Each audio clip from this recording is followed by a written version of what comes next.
Well, I'm going to start by talking about a song we sang a little bit earlier. As you may know, the round we sang, "Come, Come, Whoever You Are," is from Rumi, the 13th century Persian Sufi poet. Or at least it was attributed to Rumi because things that happened in the 1200s are really, really hard to nail down.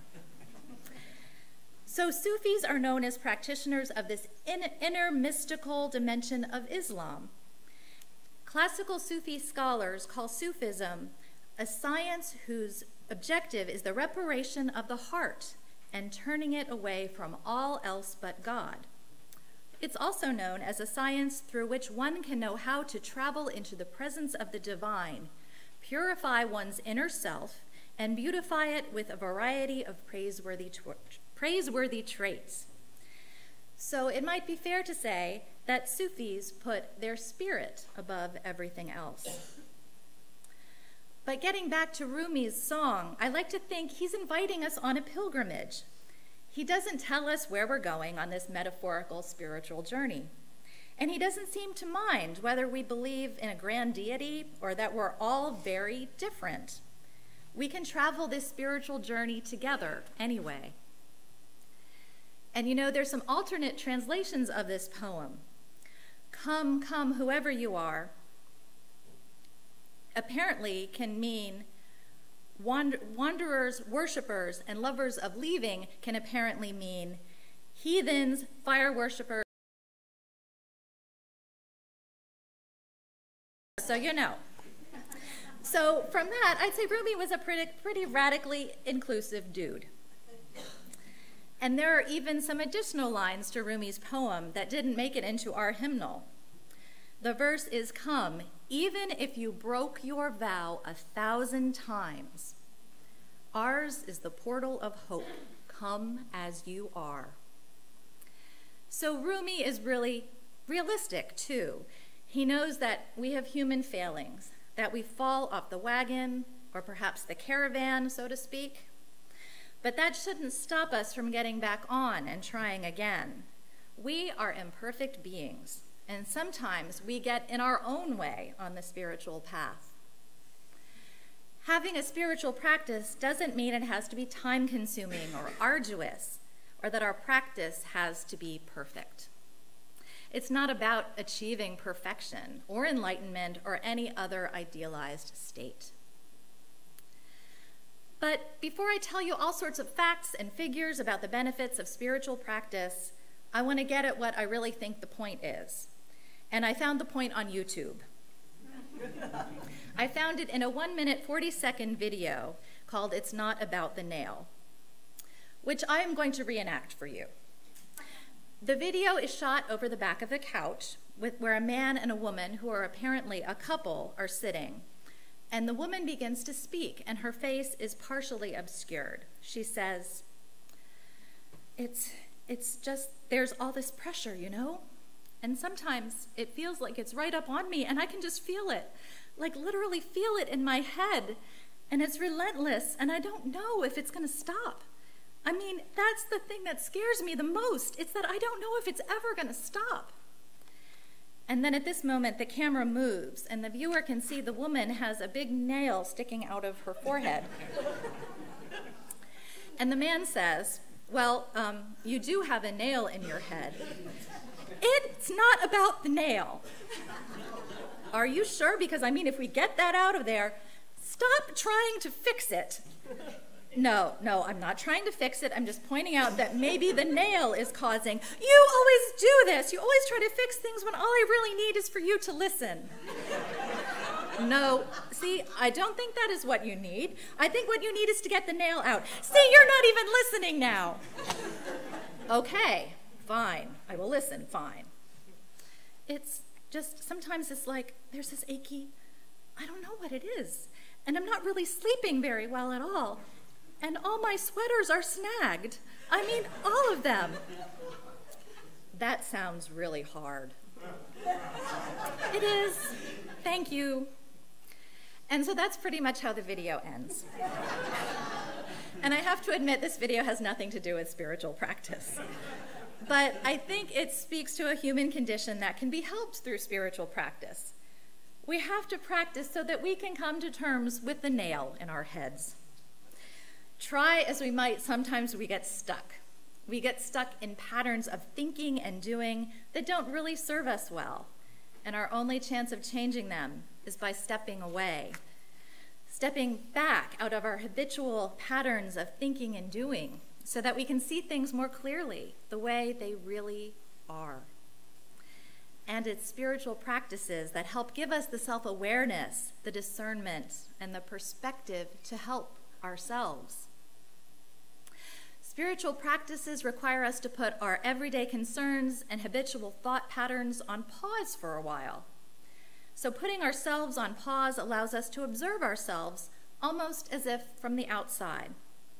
So by shutting down our habitual ways of being, we can open up to new patterns, new perspectives, new ways of seeing ourselves in the world. With this patient practice, good things have the space to come in. Calmness, a renewed sense of purpose, clarity, and sense of connection to ourselves, to others, to a higher power. All of existence, perhaps. To put it simply, we get out of our heads and back into our lives. So that's the way I put it anyway. But there are other ways to put it as well. And floating out there on the web is a top 10 list of benefits of spiritual practice. Spiritual practice provides clarity in the midst of your overflowing and demanding days.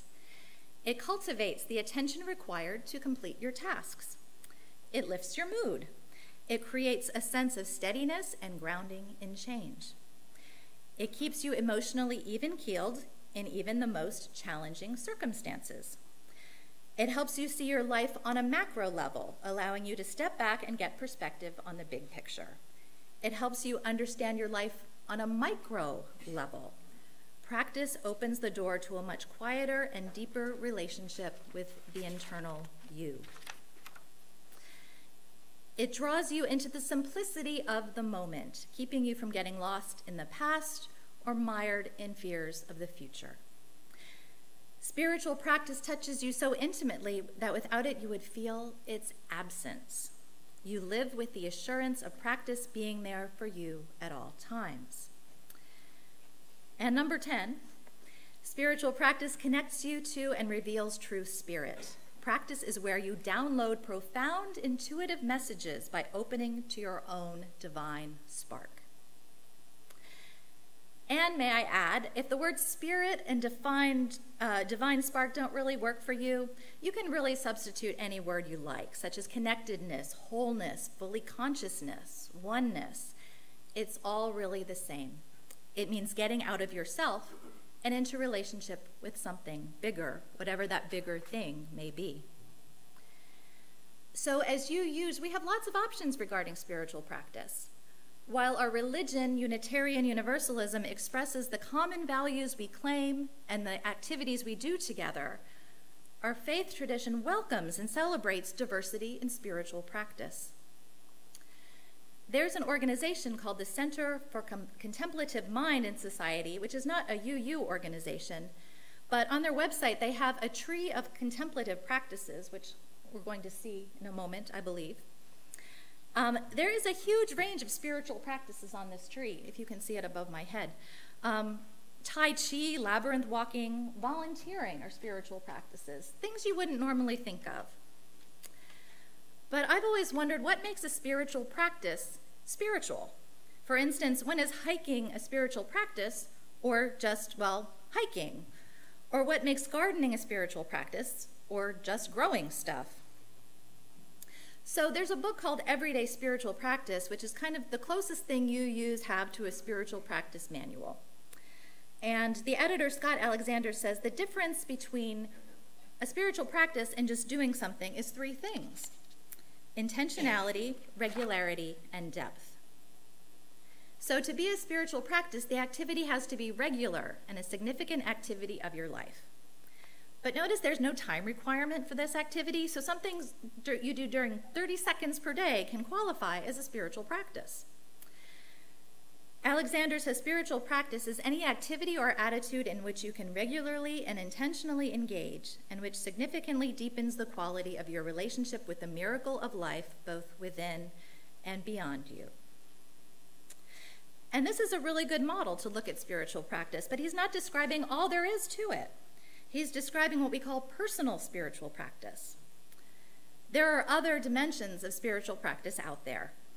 So in this same book, the UU Spiritual Practice Manual, Barbara Wells, in her essay on eclectic spirituality, she shares a view that's kind of different. She writes, eclectic spiritual practice goes against the prevailing view that spiritual practice is like exercise. It must be a consistent daily regimen or your spirit will wither and die.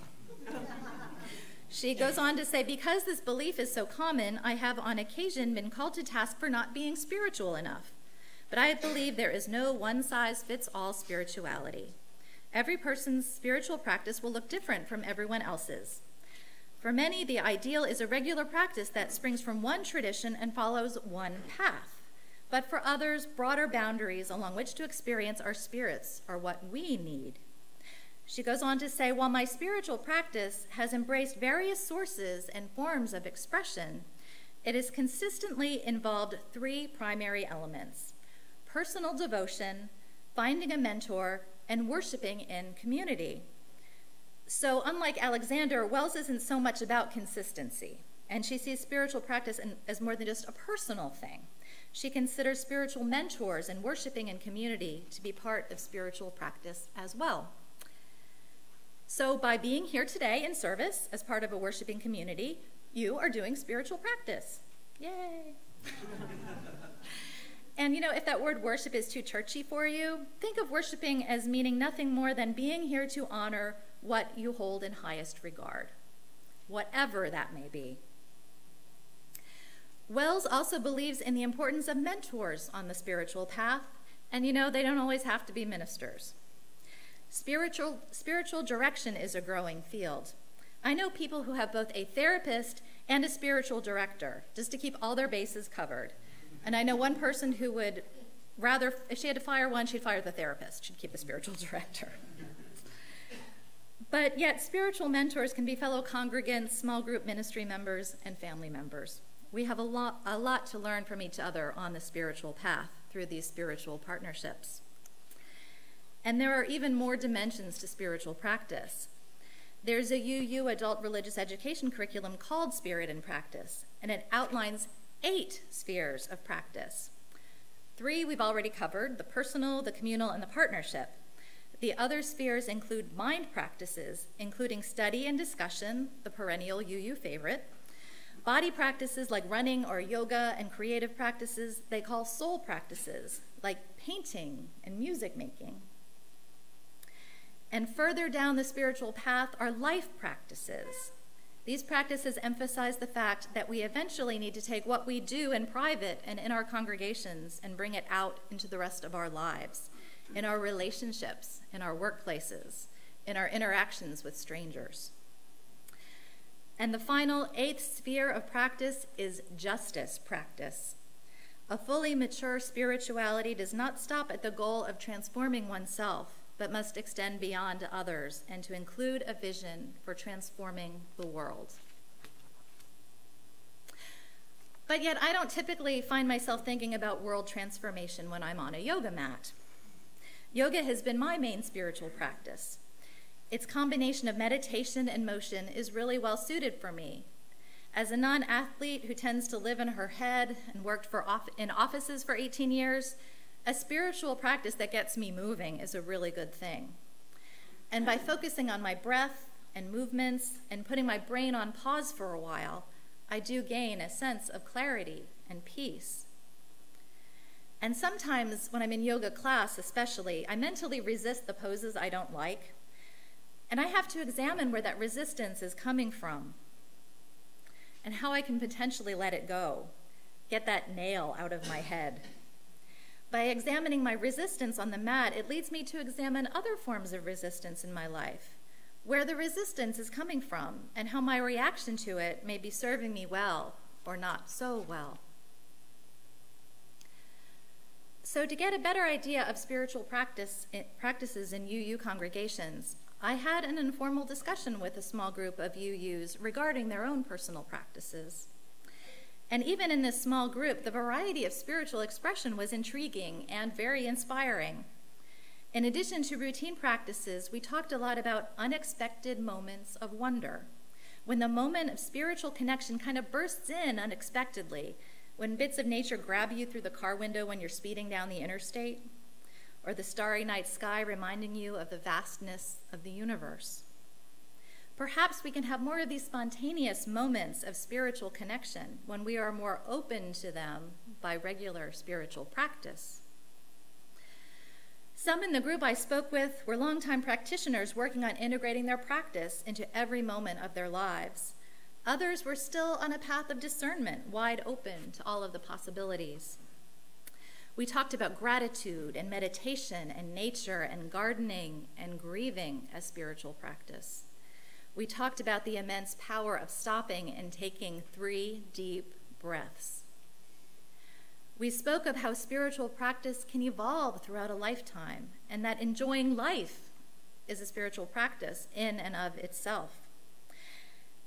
And that a single sentence of gratitude spoken every day, linking past memories to the present and dreams for the future, can be as sacred as the most magnificent cathedral. That our spirituality and spiritual practices are a process of being, a process of becoming. So I encourage you to have these conversations about spiritual practice here in your community or with other spiritual seekers out there. They are conversations definitely worth having. So the takeaway today is that we are spiritual creatures, and one can even be spiritual without believing in the supernatural. There is enough beauty and mystery in the concrete, scientifically explainable and not yet explained universe for several lifetimes of awe and wonder. So tend to your spirit and free yourself to practice imperfectly. Don't make it hard on yourself. Don't get in your own way. And you might even be practicing now and not know it. What do you do every day that could be your spiritual practice? Mindfully washing the dishes, thanking the universe for clean water and good food that was in the pot you're scrubbing. Visiting the gravesite of a loved one. Looking deep into the eyes of a furry friend or a not so furry one. So come, nurture your spirit. Come, listen for that internal voice that is connected to the voice of the universe. Come, live consciously. Even if you broke your vow 1,000 times, ours is the portal of hope. Come as you are. Come yet again. Come.